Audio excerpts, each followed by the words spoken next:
Hai everyone, perkenalkan saya Ike Fitrianingsih, dosen dari Institut Teknologi Dell. Kali ini kita akan belajar bersama mengenai bab peluang, yaitu menghitung titik sampel. Nah, pada bab peluang sebenarnya ada beberapa subtopik, yaitu tentang ruang sampel, kemudian kejadian, kemudian menghitung titik sampel, kemudian menghitung peluang dengan aturan penjumlahan, peluang bersyarat, aturan perkalian, dan aturan bias. Oke, pertama mengenai ruang sampel. Apa sih ruang sampel? Sebuah ruangan. Ruangan untuk apa? Untuk sampel. Bukan begitu ya. Jadi ruang sampel itu adalah himpunan. Dalam matematika itu adalah sebuah himpunan yang isinya adalah semua hasil atau outcomes, ya, hasil yang atau outcomes yang mungkin dari suatu percobaan statistika. Nah, ruang sampel biasanya dilambangkan dengan S besar atau semesta dari sebuah himpunan, atau juga bisa dinyatakan sebagai space.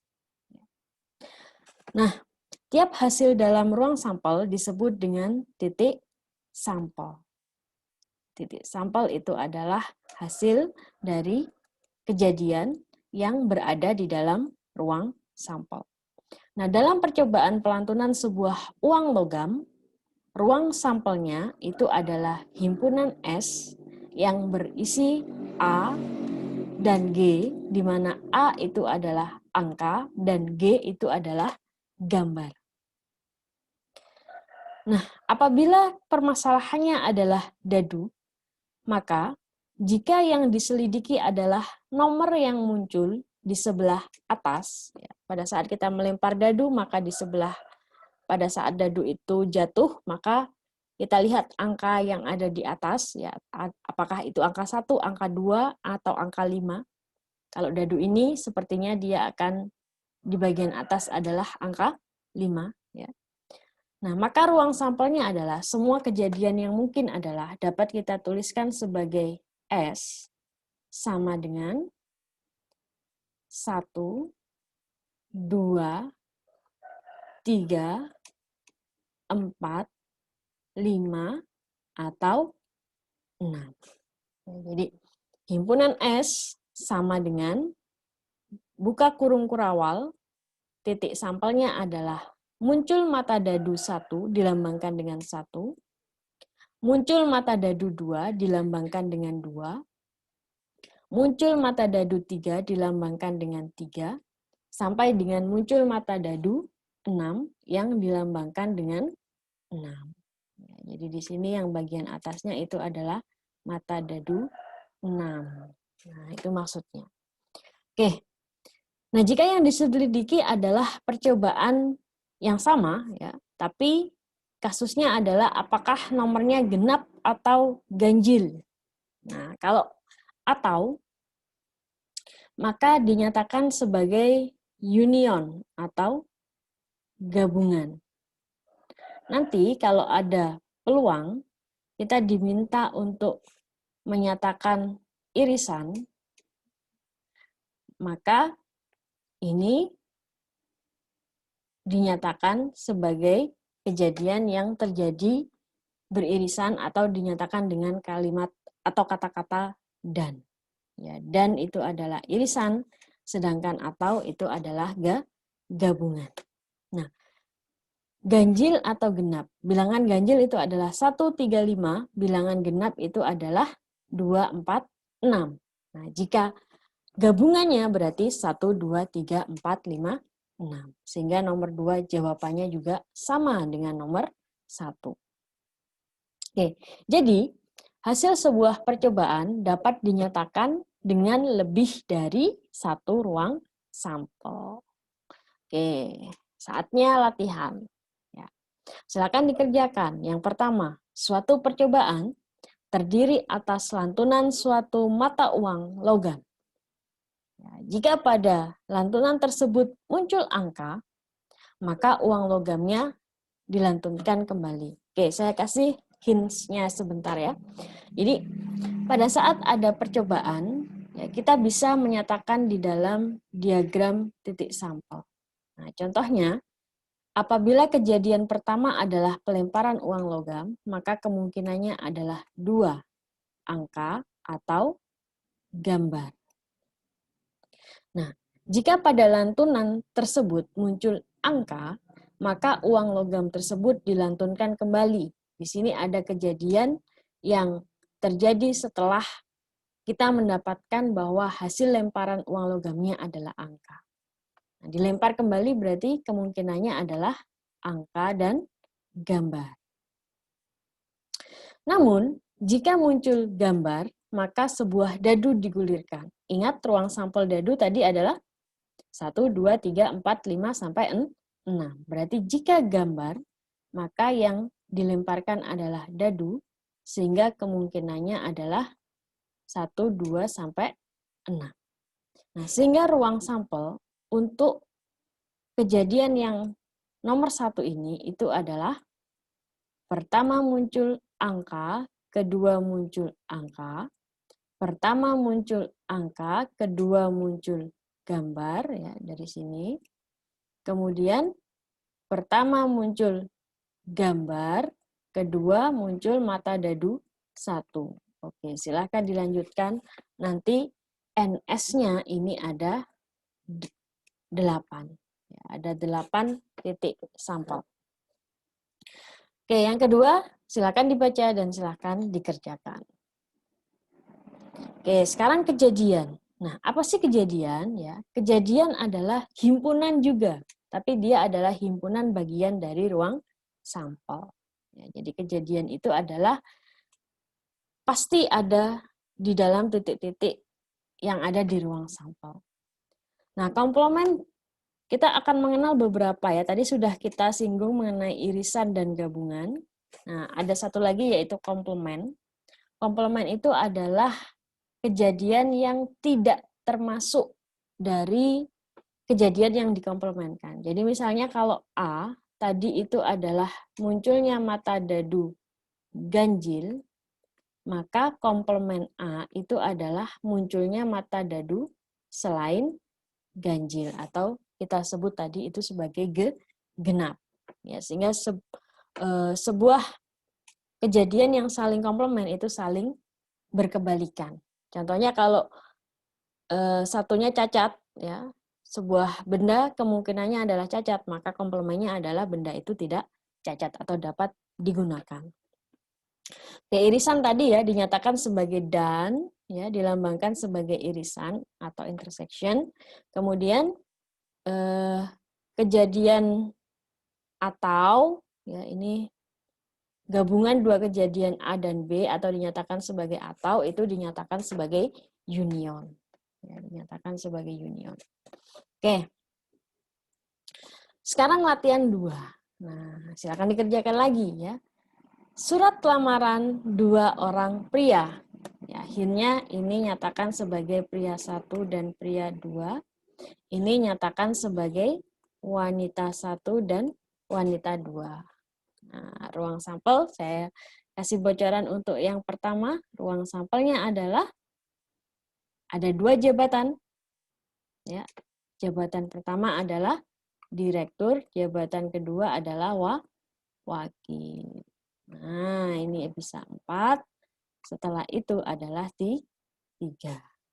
Nah, ini masing-masing bercabang jadi 3. Oke, sehingga nanti isinya adalah ada 4 kali 3, yaitu sama dengan 12. Ya, 12. Apa saja itu?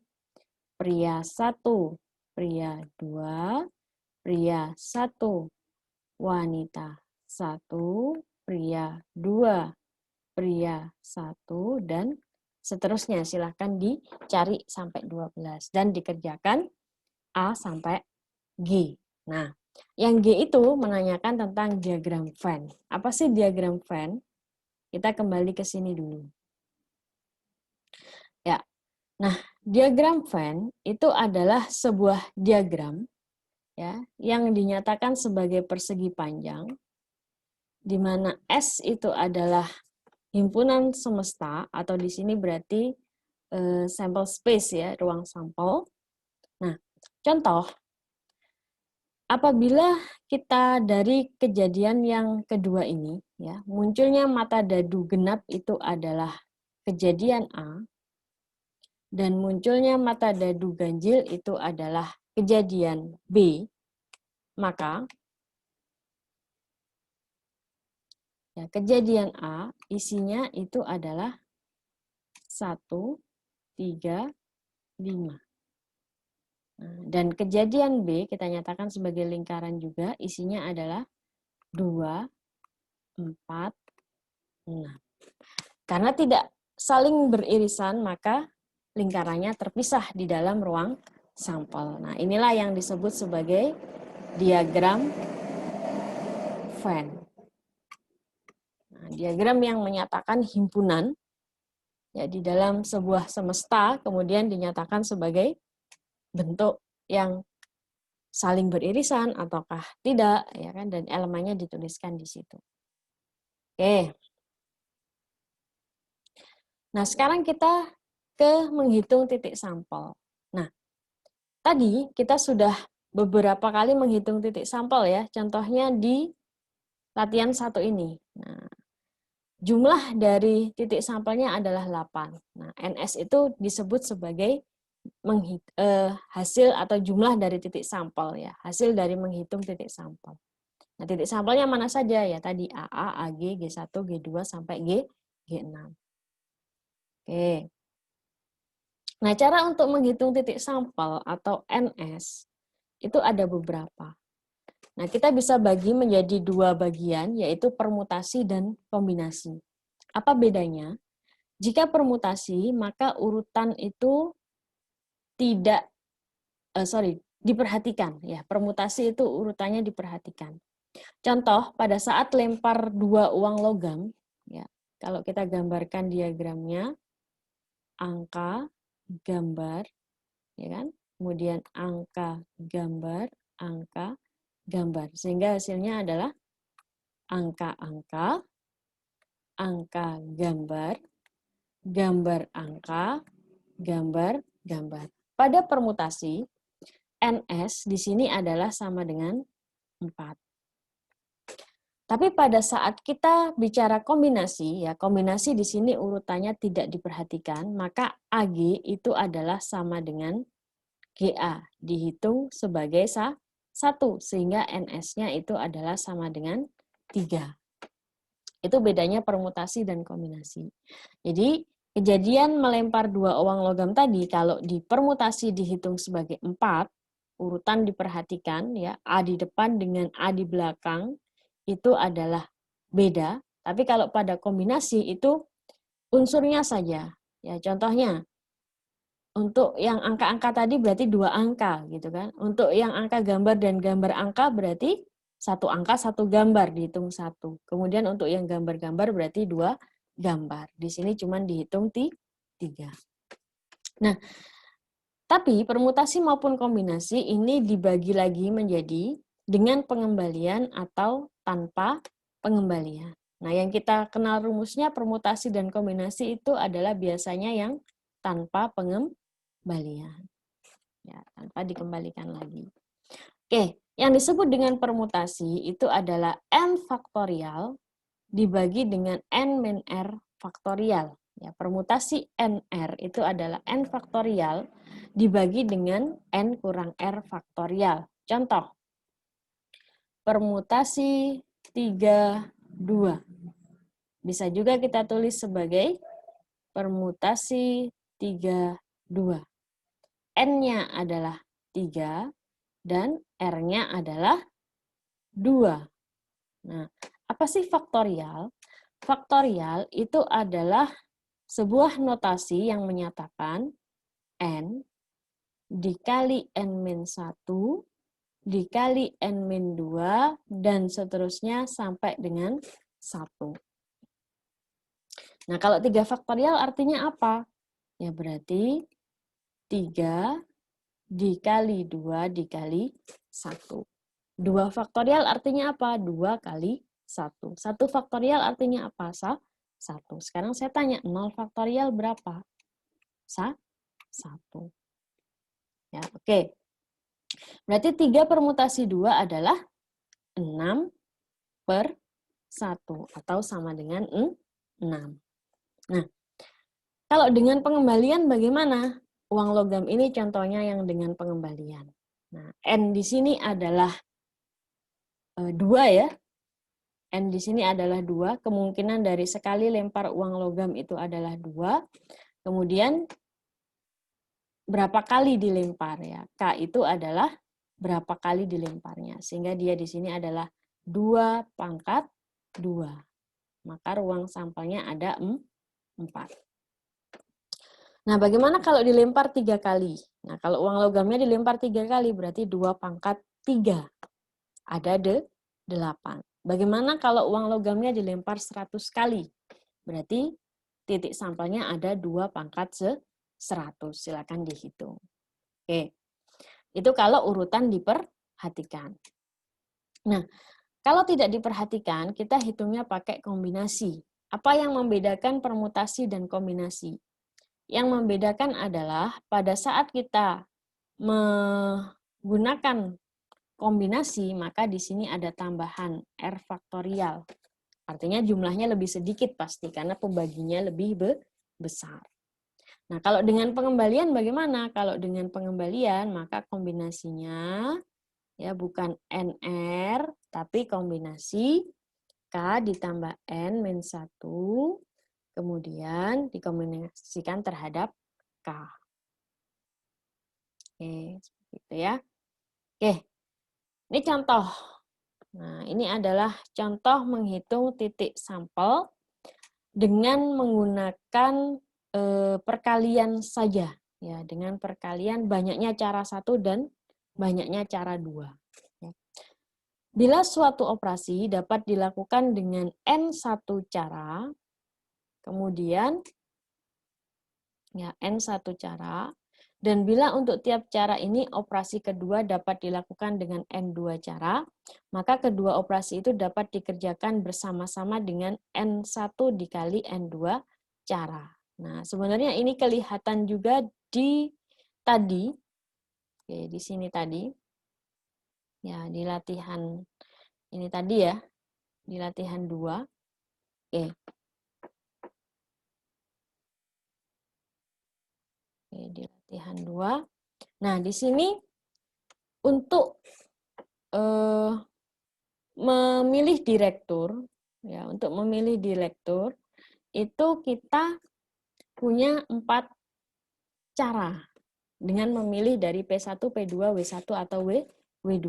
Sedangkan untuk memilih wakil direktur kita punya 3 cara, yaitu sisa dari setelah diambil yang sebelumnya tadi. Nah, maka kita dapat 12. Ya. Itu salah satu contohnya. Nah, bisa juga seperti ini contohnya. Berapa banyak titik sampel dalam ruang sampel bila sepasang dadu dilantunkan sekali? Nah, satu dadu itu kemungkinannya berapa titik sampelnya? Ada 6.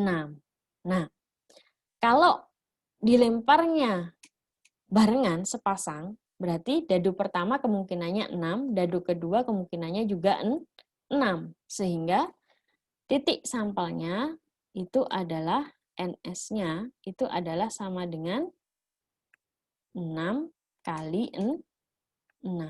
Ya, sama dengan 36. 36, ya kan? Oke, jadi titik sampel dari melempar sepasang dadu, 2 dadu, itu adalah sama dengan 36. Oke, bila suatu operasi dikerjakan dengan N1 cara, N2 cara, sampai NK cara, maka cara menghitung titik sampelnya adalah dikalikan semua caranya itu. Contoh, berapa macam hidangan yang dapat disajikan ya dari 4 macam sop, ya, N1-nya adalah 4, 3 macam nasi goreng, N2-nya adalah 3, 5 macam bakmi, ya, N3-nya adalah 5, dan 4 macam soto, N4-nya adalah 4. Maka banyaknya hidangan yang bisa disajikan yaitu 4 kali 3 kali 5 kali 4. Ya, 12 kali 20 sama dengan 240 macam hidangan. Oke. Nah, selain cara mengalihkan cara-cara yang mungkin dari N1 cara, N2 cara, sampai NK cara, ya kita sudah tahu tadi cara menghitung titik sampel adalah salah satunya dengan permutasi. Nah, suatu permutasi adalah suatu susunan yang dapat dibentuk dari suatu kumpulan benda yang diambil sebagian atau seluruhnya.